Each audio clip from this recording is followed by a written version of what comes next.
Tiger fans, what is going on, guys? So, sorry I'm a day late on this because the signing had happened yesterday, but I wanted to come in, make a short, brief video on my thoughts of the signing, and talk a little bit of Tigers.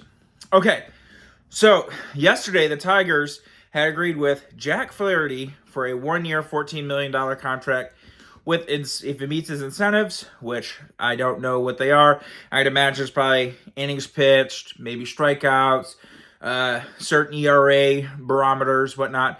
If he hits that, it can be up to $15 million. And they also signed Andrew Chaffin a couple days ago. We'll touch on it as well. But our main focus I want to talk about is Jack Flaherty. I absolutely love this signing. Now, a lot of people were like, well, you know, Jack Flaherty's been really hurt. He hasn't pitched more than 150 innings in a few years. You know, he really wasn't that good last year. Listen, I can't deny the fact that some of his numbers since Tommy John has not been that good. I can't deny last year he was okay with the Cardinals, goes to the Orioles, and he got shelled as an Oriole. So much so that the Orioles put him in the bullpen. But this signing just goes to show you the difference between a Scott Harris run Tigers and now Greenberg Tigers versus Al Avila. You look at Al Avila, he was just throwing darts at a wall and hitting whatever sticked. Whether it was like Tyson Ross or Matt Moore or Julio Teheran. There was just so many random pitchers that he would sign that really were that weren't even good anymore, just to try to get a veteran on a pillow contract to trade, or Mike Fiers. That one kind of worked out because they ended up trading him. But you knew even if they performed, their ceiling really wasn't that great. You know, they were more of just a body to fill a spot in the rotation. You look at the last 2 years now. They got Michael Lorenz in, pitched so well, ended up trading him at the All-Star break out of a one-year deal, which worked out great. Matt Boyd obviously didn't really pan out because he got hurt. But now this year alone, you look at they got Kenta Maeda for 2 years, which is a really good signing. And I cannot stress this enough when it comes to Kenta Maeda. Go look at his second-half numbers and his career numbers overall. He's a very good pitcher, mid-rotation guy. But Jack Flaherty is such a awesome poker chip to take a chance on, because the Tigers had offered Luis Severino a chance, a contract to come to Detroit. They were in serious pursuit of him, but he ended up going to the Mets because of Carlos Mendoza, their new manager there. Now, another guy, high ceiling, but he's been even more injury prone than Jack Flaherty. Now, the reason why I love this signing so much is you have a guy that in 2019, he was finished fourth in the Cy Young voting in NL.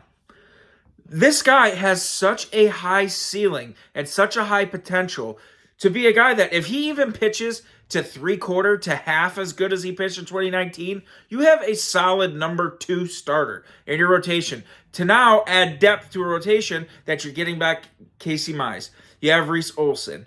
You have Tarek Skubal. You have Maeda. You have Flaherty. You have Sawyer Gibson-Long.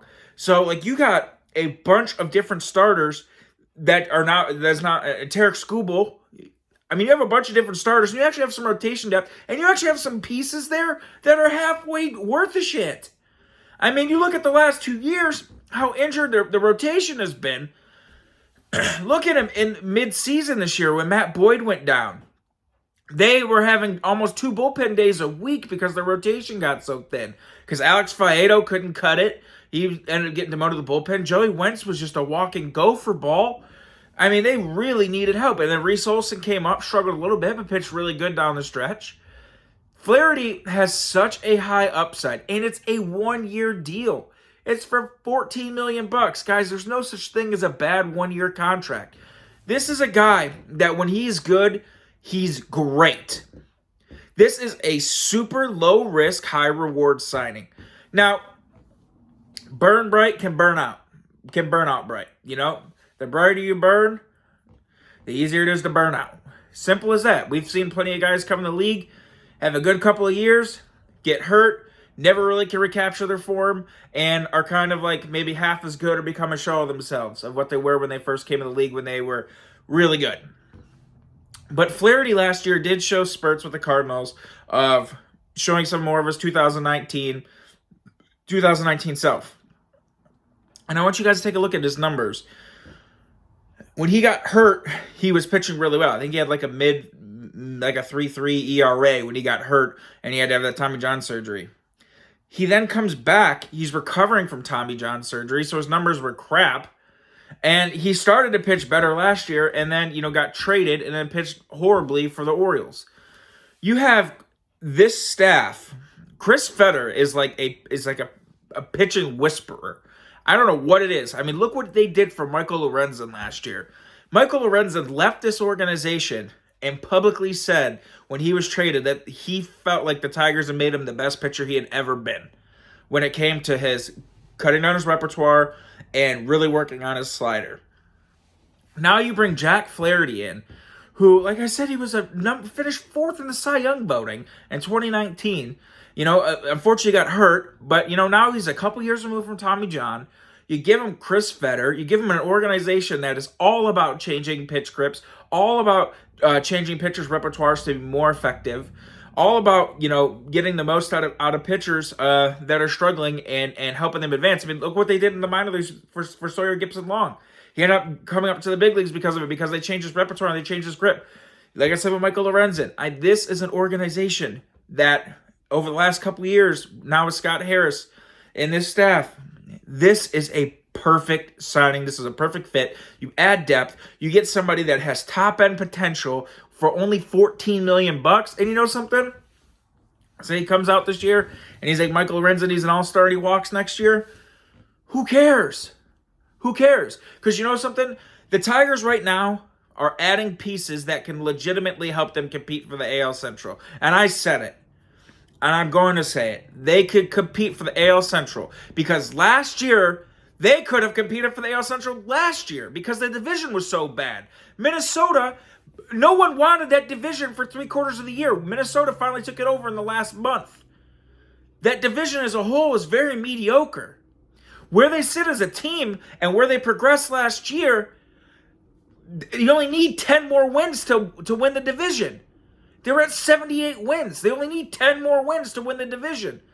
You add Mark Canha, you bring in Maeda, you add Flaherty, you get back Casey Mize. Terry Skubal is a dark horse Cy Young candidate. He's one of the best left-handed pitchers in the game, and I'll go on record saying that. I don't care how many starts you made last year. One of the best left-handed pitchers in the game. You got young studs like Reese Olson in the back end of it.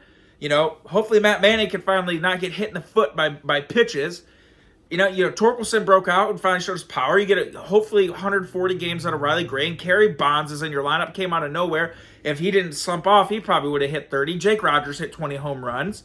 You don't know what you're going to get out of Colt Keith this year, but, it can't be any worse than what you got out of some of the other utility guys that you had through there last year. So hopefully he brings a little bit of perk to the offense on the bottom half of the order. You add Mark Canha, and now all you're doing is adding quality depth.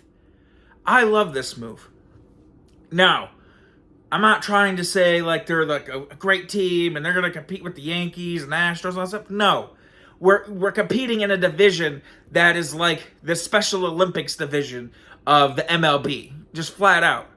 But adding Jack Flaherty, adding Kenta Maeda to go with this, you're getting two guys that have had success in this league. You're getting two guys that are known commodities.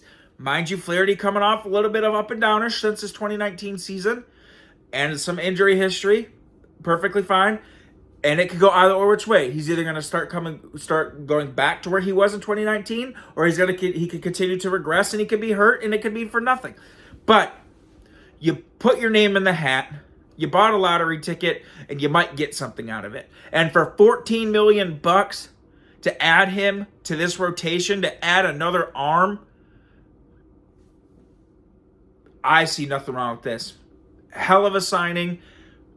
It's so nice seeing the Tigers be semi-active, and I love it. It's a great sign. It is a great signing. So, Tigers signed Jack Flaherty for 1 year, $14 million. They also had brought back Andrew Chaffin it's a 1 year deal with a second-year club option. I guess Chaffin really regretted not picking up his player option last year to come back to Detroit, and he thought he was going to get a multi-year deal, and when that never happened, he ended up signing really late to go back to Arizona. He really wanted to come back to the Tigers because he had just had a kid, and Andrew Chaffin actually doesn't live super far away from where I live in Dayton, Ohio. I think he lives within like an hour radius of where I live here in Dayton, Ohio. So he's actually decently close to his family now, coming back to Detroit. They got a second-year club option. Chaffin last year had a lot of issues with walks. You know, one thing that you could say when he was with the Tigers, I can remember, I don't think Chaffin, when he was pitching here in 21, I don't think Chaffin had, or excuse me, in 22, I don't think Chaffin allowed a home run till like August. He was so locked down from the left side, and he's a guy who didn't walk a lot of people, really good command with his fastball, absolutely wipeout slider. He just eats lefties up. He was really good about not giving up the home run ball. Like I said, you guys can check me on this, but I don't think he gave up his first home run until like August of 22. He was really good. You know, then he goes to Arizona, and, you know, he got lit up last year, and a lot of it was command issues. So he's going back to a place where he pitched well. He's going back to Chris Fetter. Again, the Fetter factor, which I cannot stress anymore. Coming back to a place where he's close to his family. So, you know, personal life stuff, maybe that affected him last year. Now he's coming back to Detroit where he's close to his family. That could definitely help him pitch a little bit better. That all plays a factor. So really like him coming back. You know, it brings another lefty to pair, you know, Tyler Holton in the back end of the bullpen as well. So that'd be a nice little duo there between those guys, replacing like Tyler Alexander back there. So because I think he went to the Rays. But neither here nor there. Tigers signed Jack Flaherty, 1 year, $14 million. They bring back Andrew Chaffin. Absolutely love these signings. And hopefully the Tigers go out and add another right-handed bat. Maybe trade away some of these surplus pieces they don't need. That's all I got for you guys today. Appreciate you watching. Have a good one. Go Tigers.